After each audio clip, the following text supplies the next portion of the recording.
Non, avec le recul, moi je peux dire que en toute vérité et en toute voilà, de bonne foi que je le dis, je pense que nous avons simplement été incompris. Notre transition, je ne parle pas de ma personne, la transition que je conduisais jusqu'en septembre, nous avions été incompris. Par qui? Par la population? Pas par la population seulement. Parce que je pense que nous sommes allés un peu trop vite dans certaines décisions. Parce que, par exemple, la venue du président Compaoré, voilà.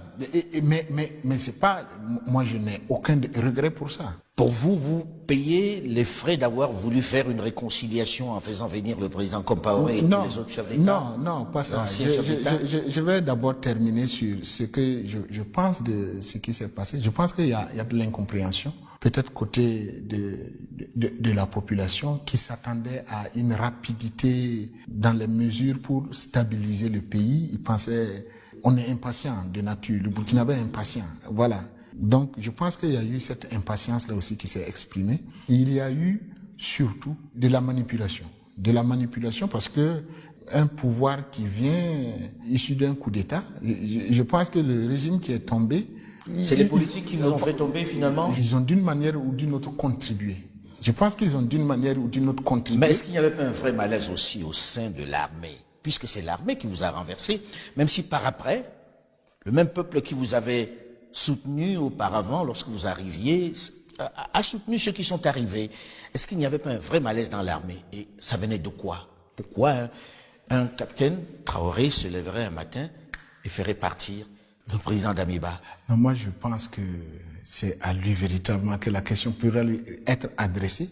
Moi j'ai toujours eu de bons rapports avec lui. Jusqu'à la date du 29-30 là, où j'ai pas compris, et voilà, parce que c'était des unités qui étaient destinées, que nous avions, voilà, moi je m'attendais pas à cette action-là, à ce moment de la transition.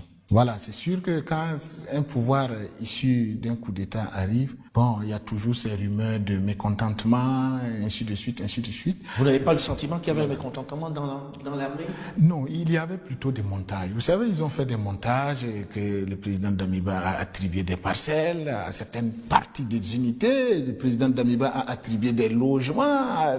Il a donné de l'argent à... Non.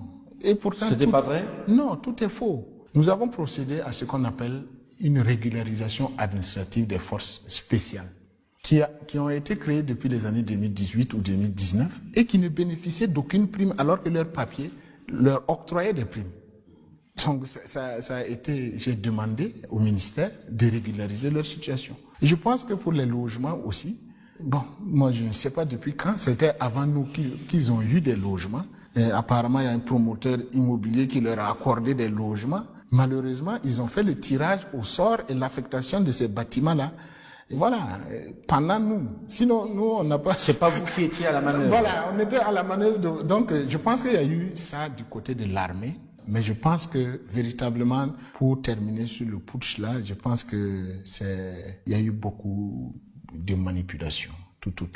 Mais voilà. Comment on fait pour que la population, d'un coup, soit contente, finalement, comme on a vu dans les rues? Est-ce que c'était parce que vous n'étiez plus populaire ou est-ce que ça vient de cette déception dont vous parlez, de cette impatience à voir des résultats? Non, mais vous savez que moi, depuis janvier, à l'avènement, c'est vrai que l'avènement du MPSR, ça a été accueilli de manière pacifique au niveau de nos populations.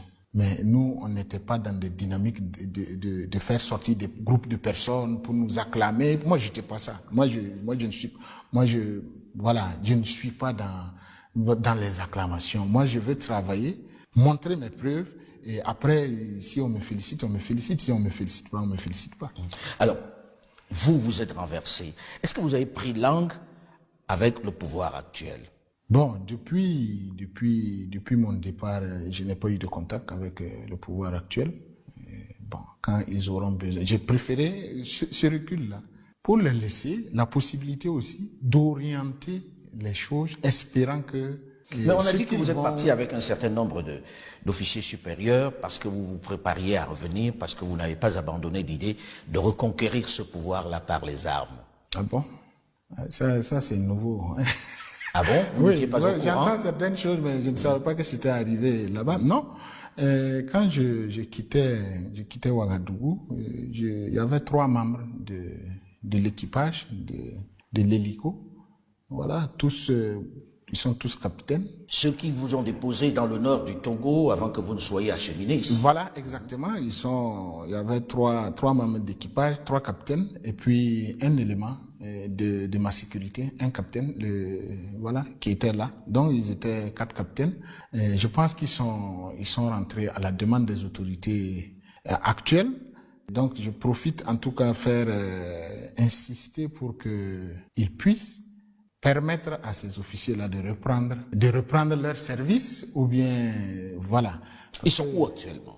Bon, j'ai appris en tout cas de certaines sources que certains seraient en résidence surveillée. Donc, je profite en tout cas pour que les autorités se penchent sur leur situation, parce que je ne vois pas ce qu'ils ont. Il y a un élément de sécurité, un capitaine qui est venu avec moi, plus 3 membres d'équipage. Voilà. Donc, tous les 4 sont retournés au Burkina Faso? Tous les 4 sont retournés au Burkina. Mais ils sont en résidence surveillée. Bon, je pense qu'il doit y avoir une personne qui a rejoint sa famille, mais il doit y avoir 3 ou 2, qui sont actuellement en résidence surveillée. Qu'est-ce qu'on leur reproche? D'être partis avec vous? Bon, je sais pas. Sinon... C'est quoi l'avenir immédiat pour le président Damiba aujourd'hui? Vous comptez repartir à la conquête? Vous comptez vous mettre à la disposition de ces autorités-là pour travailler? Non, moi je suis dans une situation partagée. Je ne peux pas abandonner mon pays. Je ne peux pas. Moi je m'inscris dans tout ce qui sera en termes de construction du Burkina Faso, tout ce qui va aller dans le sens de bâtir un pays plus stable, de bâtir un pays prospère et puis de bâtir un pays qui tient debout.